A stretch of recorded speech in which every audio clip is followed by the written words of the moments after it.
Evening, guys. I'm going to go over a few questions some people have asked. The first one is, why do I know so much information on the Philippines, and am I better informed than a lot of other people? The answer is the Philippines doesn't change much. That's the first thing. The second thing is, a lot of people actually go there to retire, whatever. Don't get involved in business. They don't get involved in politics. They don't get involved with dealing with criminal activities and um, the legal processes involved with that. Um, I've spent a bit of time involved in all of those and many other things.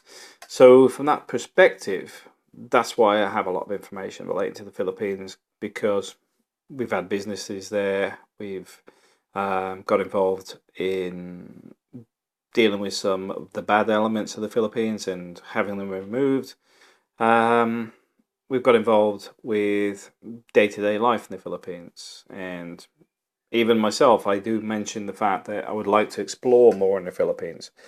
Um, so my journey is not really finished there, but also adding to that, the life that we now have in Europe is a continuation, because obviously we moved to Europe as a British Filipino family. So it's a continuation. It's more expansive. Um, because you've got to understand that a lot of people contact me about moving to Europe and trying to understand how you do it, what the processes are, and a lot of them are coming out of the Philippines, and many have followed me since 2007. So that's why I still get tied into the Philippine stuff. Setting the life up in Spain is a bit like the Philippines when we first started, which is why it's still relevant. Because right now we're in the foundations of life in Spain, and it's very similar to what we did in the Philippines, in the sense that gone there, worked out what we need, where we need to get to, and you start preparing for that. Right now, we're looking at two new vehicles, one for Spain, one for the UK, because my workload will still continue in the UK. It's the easiest way to make money, in all honesty, for me, because of my background. I've tried integrating into Spain locally, but in all honesty, my skill set doesn't really fit. They don't really have the corporations at the right size in that area to use what I do. So, being realistic, flying backwards and forwards is the easiest way to do it. Doing it on a contractual basis allows me to, say, come out to the UK for 3-4 months, then spend the rest of the year in Spain and fill in stuff remotely. Over time, I should actually build up some remote clients, and that's what I'm doing. Which means I need a vehicle in the UK, and I'll be purchasing one in the next few weeks. On the other side of that, Spain will continue to develop. April will be learning to drive soon. She'll soon be mobile and more independent in Spain. Purchasing a house in Spain is going to set us back probably about 105,000 euros in total, plus any interest, depending if we end up getting a mortgage on it. So there's a lot of stuff that goes on, which is transition. That the point is, I want to get a property, get it paid off, and that drops our monthly cost by 1/3.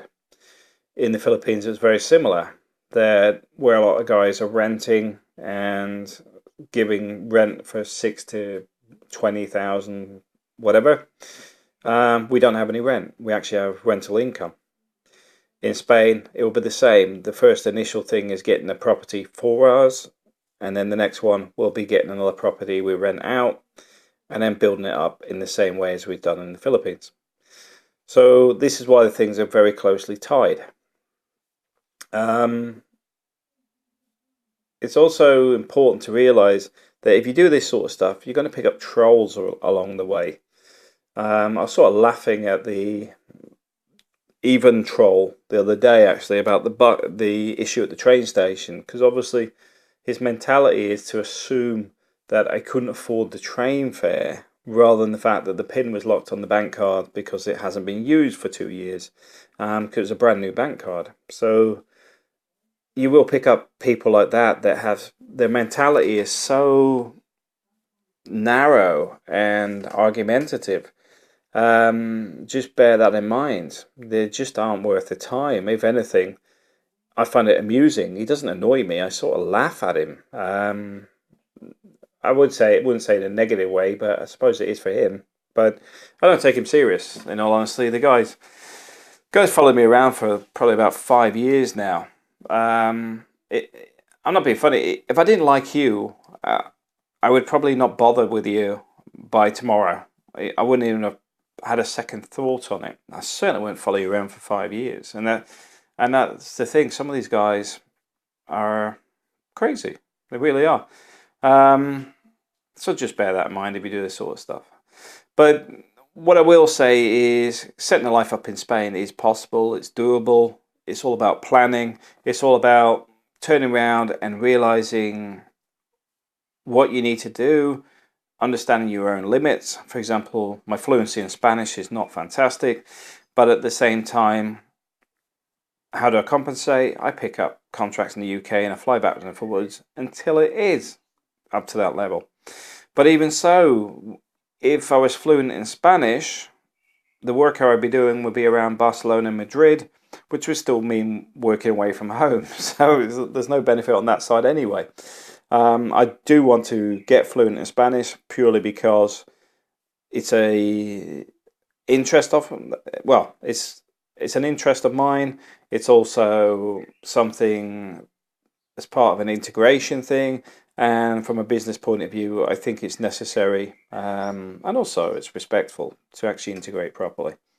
But it takes time. It takes time, but at the end of the day, I'm taking the pressure off on the business side by doing stuff from the UK and just hopping backwards and forwards, and I don't really mind, in all honesty. There's stuff I want to do in the UK anyway and take it back to the Spain.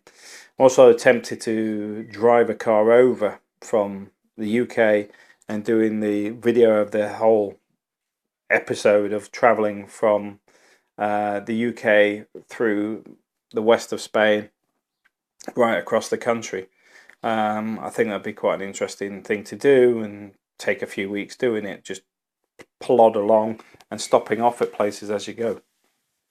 So yeah, there's a lot of stuff I want to do, and I think we'll get there. Work-wise, here in Spain, in the UK, the contract's got 3 months on it. I've got another 2 months left, roughly 9 weeks.